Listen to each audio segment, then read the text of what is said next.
बननी थी।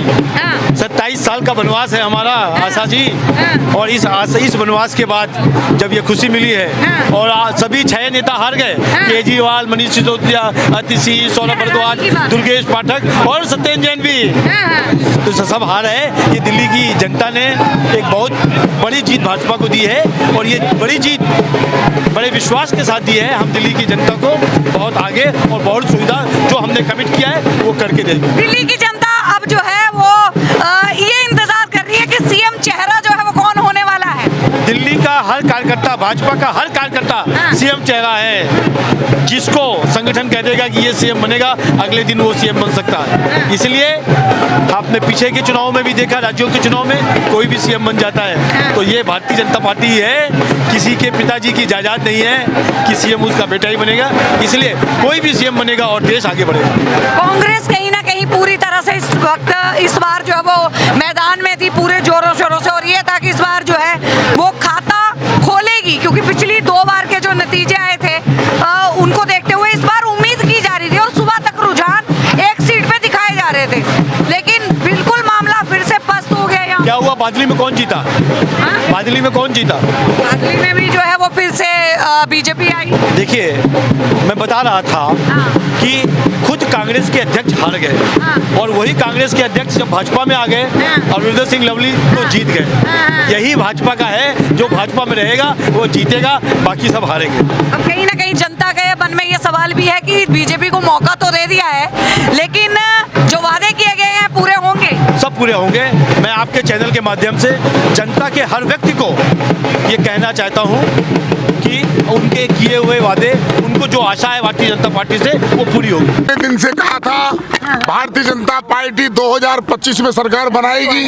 हमारे दिल्ली प्रदेश का नेतृत्व, देश के प्रधानमंत्री नरेंद्र मोदी जी की गारंटी, उन्होंने कहा था मुझे डबल इंजन की सरकार चाहिए। तो दिल्ली के मतदाताओं को मैं धन्यवाद करना चाहता हूं, उन्होंने नरेंद्र मोदी जी की बात को स्वीकार करके दिल्ली को मैंडेट दिया है। क्या शीश महल का मुद्दा चला है सर? अरे शीश महल हो, शराब घोटाला हो, पानी घोटाला हो, पेंशन हो, राशन कार्ड का मामला हो, भ्रष्टाचार हो, एजुकेशन घोटाला हो, हमारा इनका जो कहते थे मोहल्ला क्लिनिक हो, हेल्थ मॉडल हो, सारे मॉडलों में केजरीवाल ध्वस्त हो चुके हैं। भारतीय जनता पार्टी दिल्ली में 27 साल बाद आ रही है, और दिल्ली को दिल्ली बनाकर दिखाएंगे।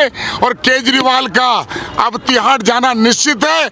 अभी वो कहते थे कि मैं मुख्यमंत्री बनूंगा, अरे आप मुख्यमंत्री नहीं, आप एमएलए भी नहीं बन रहे, और शराब घोटाले में आपको कई वर्षों तक मुख्यमंत्री का चेहरा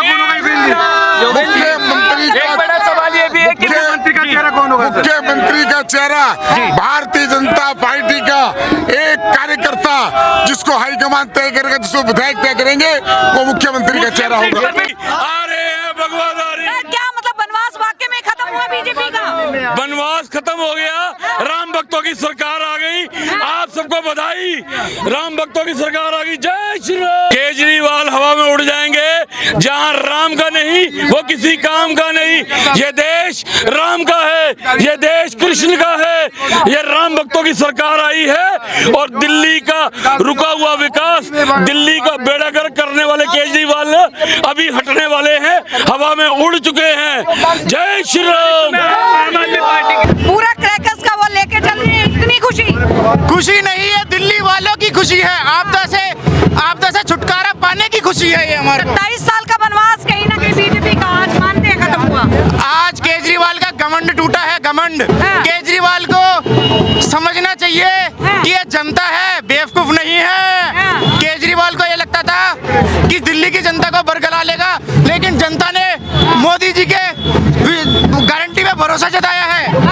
क्या बात है। देखिए, मोदी जी की गारंटी के ऊपर कहीं ना कहीं जनता का भरोसा, और लोगों के बीच में जो उत्साह, लोगों के बीच में जो एक अगर बात की जाए तो एक विश्वास वो देखने को मिल रहा है। देखिए यहाँ पे कार्यकर्ताओं को आप लोग देखिए।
फिर दिल्ली के लोगों ने बदलाया। हाँ। हाँ। तो अब